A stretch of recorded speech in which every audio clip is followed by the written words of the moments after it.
আজকে অপরাহ্নে আমাদের মন্ত্রণালয়ে যে সমস্ত জেলায় তাপমাত্রা একটা নির্দিষ্ট সীমার ঊর্ধ্বে যাওয়ার সম্ভাবনা আছে সে সমস্ত জেলা চিহ্নিত করেছি এবং সেগুলোতে শিক্ষা প্রতিষ্ঠান বন্ধ রাখার জন্য প্রায় আমরা 14টি জেলার মতো সেটা নির্ধারণ করেছিলাম এবং বেশ কয়েকটি জেলাতে এখন তাপমাত্রা প্রায় 28 বা 30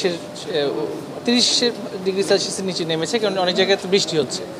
আমাদের যে অবস্থানটি ছিল সেটা হচ্ছে যে সমস্ত জেলায় তাপমাত্রা 30 বা 38 বা 40-এর ঘরে পৌঁছাচ্ছে না, সেই সমস্ত জেলায় তো আসলে শিক্ষা প্রতিষ্ঠান বন্ধ করে দিলে সেখানের শিক্ষার্থীরা ক্ষতিগ্রস্ত হবে। আর যে সমস্ত জেলায় তাপমাত্রা অনেক বেশি সেখানে বন্ধ থাকতে পারে। তো এই বিষয়টা নিয়ে আমরা ইতিমধ্যে একটা সিদ্ধান্ত দিয়েছি। তো এখন একটু আগে শুনতে পেয়েছি যে আদালত থেকে একটা এই বিষয়ে নির্দেশনা এসেছে। আমরা সেটা পর্যালোচনা করে সেটা যদি কপি আমাদের কাছে দেওয়া হয় তখন আমরা বলতে পারবো, কারণ এটা এখন পর্যন্ত সংবাদ মাধ্যমেই আছে। কোনো লিখিত নির্দেশনা পেলে আমরা সেই বিষয়ে সিদ্ধান্ত নিব যথাসময়ে। তো আমাদের অবস্থান হচ্ছে যেখানে বৃষ্টি হচ্ছে, যেই জেলায় তাপমাত্রা কম, সেখানে তো শিক্ষা প্রতিষ্ঠান বন্ধ করে দেওয়ার কোনো যুক্তি নেই।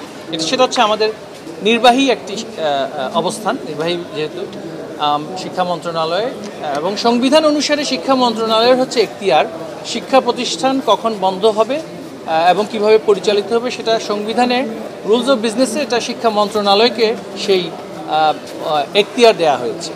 সেক্ষেত্রে আমাদের উচ্চ আদালত তাদের সেখানে একটা সুমোটো কিছু কিছু বিষয়ে অনেক সময় নির্দেশনা দেওয়া, আদেশ দেওয়ার সেটা এখতিয়ার আছে, সেটা সংবিধান স্বীকৃত।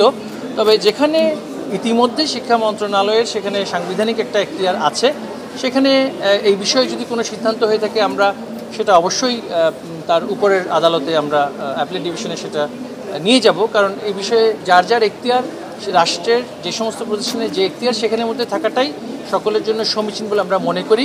যেমন এখন এই মুহূর্তে সিলেটে বৃষ্টি হচ্ছে, আমরা যতটুকু জানতে পেরেছি সেখানে সিলেটের শিক্ষার্থীরা কেন শিক্ষা প্রতিষ্ঠান বন্ধ থাকবে, সেখানে তারা কেন শিক্ষা কার্যক্রম থেকে বঞ্চিত হবে। আমরা জানি চট্টগ্রামে এই মুহূর্তে সেই অর্থে এই তাপমাত্রা নেই, যে সমস্ত বিভাগে হচ্ছে সেইখানে সবে, কিন্তু সব কিছু ঢাকা কেন্দ্রিক মানসিকতা আমাদের একটা সৃষ্টি হয়েছে। গণমাধ্যমে আমরা দেখি যে ঢাকার তাপমাত্রা বেড়েছে, তাই এখন সারা দেশে আমাদের একটা একই ব্যবস্থা নিতেও এই ধরনের একটা প্রবণতা দেখা যায়। আমরা সবার কাছে অনুরোধ করব যে সব কিছুতে শিক্ষা প্রতিষ্ঠানের উপরে কেন একটা আলোচনা আসে সেটা বন্ধ করে দিতে হবে। আর আমাদের তো দেশে অন্যান্য জায়গাতেও তো প্রতিষ্ঠানগুলো খোলা আছে, আর এই শিক্ষার্থীরা ইতিমধ্যেই প্রাথমিক মন্ত্রণালয়ে 11:30 পর্যন্ত শিক্ষা প্রতিষ্ঠান চালানোর একটা প্রক্রিয়া সেটা নির্দেশনা দিয়েছিলেন। আমাদের সেটা দেখতে হবে, যেহেতু আদালতের বিষয়ে আমি এই বিষয়ে মন্তব্য করতে চাই না। তবে আমাদের অবস্থান আগের মতোই, যে শিক্ষা প্রতিষ্ঠান বন্ধ করে দেওয়ার প্রবণতাটা দেশের জন্য সঠিক নয় এবং এই ধরনের চাহিদা এবং অনুরোধ করাটাও কিন্তু আসলে আমরা মনে করি শিক্ষা মন্ত্রণালয়ের পক্ষ থেকে যথাযথ নয়।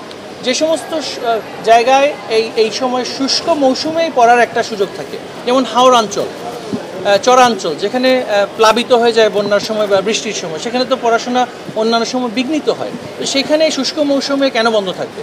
তাপমাত্রা বাড়লে সেটা আমরা আবহাওয়া অধিদপ্তরের সাথে কথা বলে সিদ্ধান্ত নিব।